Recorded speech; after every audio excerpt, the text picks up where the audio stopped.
Logan, David Zink with HS Game Time Live. How you doing tonight? Good. How are you? I'm doing great. Obviously not as good as you. You guys rolled on again this week with a 69-13 win over a league rival, Santiago. I see you guys had a couple of backs and a quarterback go for 100 yards each. Sounds like you had a pretty good offensive performance, but the defensive performance is the one that's probably pretty understated. At 13 points, you guys had a great game. Yeah, the defense played really well. I thought that they really controlled the clock. They did a good job of controlling the clock, and we only had 4 possessions in the first half. But I thought the defense, did a great job keeping them out of the end zone for the first half, and held them to 2 field goals. Now, Barrington Collins, I believe, went for 4 touchdowns on 131 yards.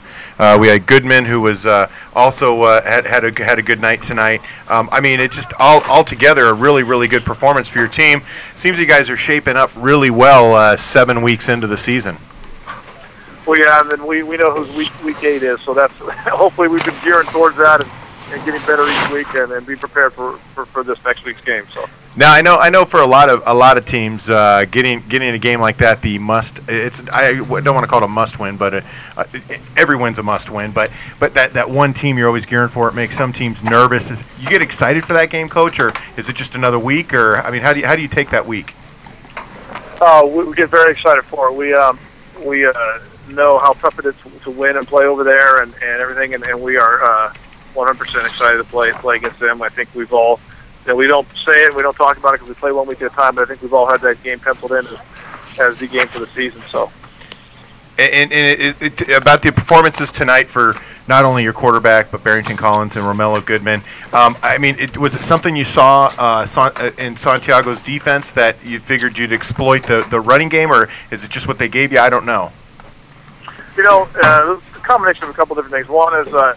We thought that they'd struggled stopping the run most of the season, and thought we could effectively do that. And then also the fact that we weren't real crisp throwing the ball tonight. We were so crisp the week before, and we're 15-16, and then tonight we had a few protection problems, not real crisp. Just some other things that didn't look good. So we felt like that the run game was going to be the best way for us to win the game and control the game. Coach, I got a quick. This is Louis Amstor. I got a quick question for you, just about Mike Eubank, and is he? Why do you suspect he's not getting more attention, or are we just not seeing it yet? I don't think we're seeing it yet. I think the biggest thing was that he, as a junior, was a good high school quarterback, but he wasn't at the level he is now. I just think it's. I think a lot of our kids on this team are kind of like that. They're kind of old school, the way it used to be.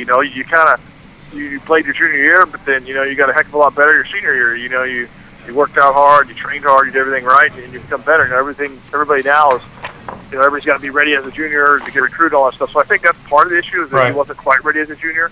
But he's picked up 2 offers in the last week from Division I schools, and I think more will come.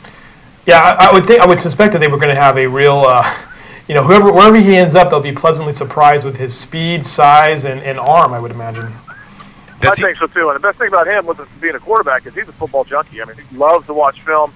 He loves to study and break down opponents and study his skill set. He's constantly looking at his throwing motion and does all the things that he needs to do in order to become a good quarterback. Not only that, he's one of the strongest guys on our team. He lifts like a madman. So it's just great to have a kid with that type of work ethic.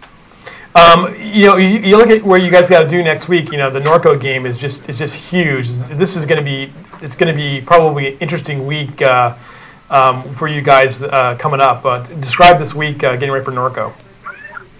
We'll do what we always do. We'll come back on Monday and we'll show the kids the film. We'll look for areas of opportunities, and then we'll have our game plan set to go and try to put both of those things in motion and work as we go throughout the week. We're probably a little different than most people. We have full contact 3 days a week. As a matter of fact, we had 2 guys out last week because of contact we had during the week. So we got to be a little bit smarter about some of those things. But we've kind of always done that, and that's what we feel makes us better. As we get as many live reps and stuff that we can do in the week to prepare us for that Friday night game. Hey Coach, you faced the quarterback for Santiago that was probably going to be your heir apparent quarterback going into the next 2 years. Obviously not this year.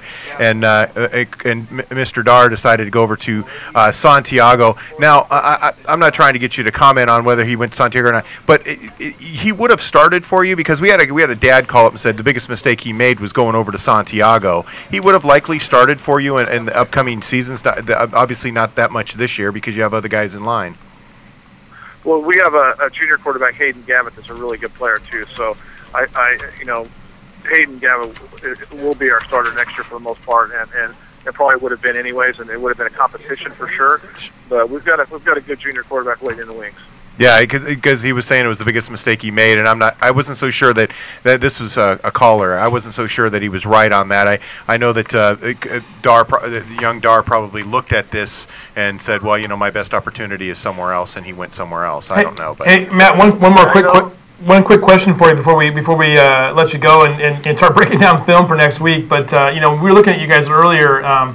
Compared to 2008, which, you had such a great season and a great team in 2008, it feels like offensively you guys are a little bit ahead. Well, I mean, the numbers kind of say it, that you guys are ahead of where you were in 2008 at the same point this season. Do you feel that way, or do you feel that you still have some work to do?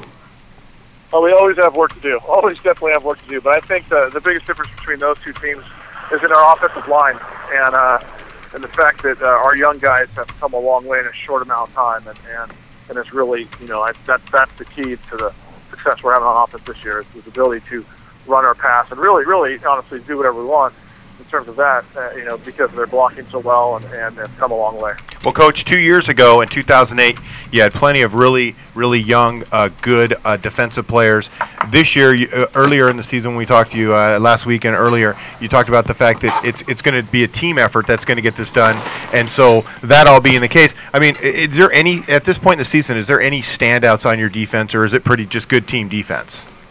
I think it is good team defense. I think that we've got Ryan Jack, who's committed to San Diego State. Our middle linebacker was all-state performance returning from last year, is playing really well. And I think both junior defensive ends, Nana Tuli Halamaka and Milo Jordan, who was an offensive lineman for last year, both of those guys are playing really well defensive end. And in our secondary, three-year starter, Chris Gonzalez, was playing well. And other corner, Isaac Kalunga. We've had some kids that have just really stepped up and played really tremendously well. Well, it's really nice to hear their names, because all we tend to talk about is the offensive stats and the offensive players, the Barrington Collins of the world, and it's nice to get a couple defensive players in there, because I mean, as it stands, I mean, granted, you're scoring a lot of points, but you're not giving up a lot of points.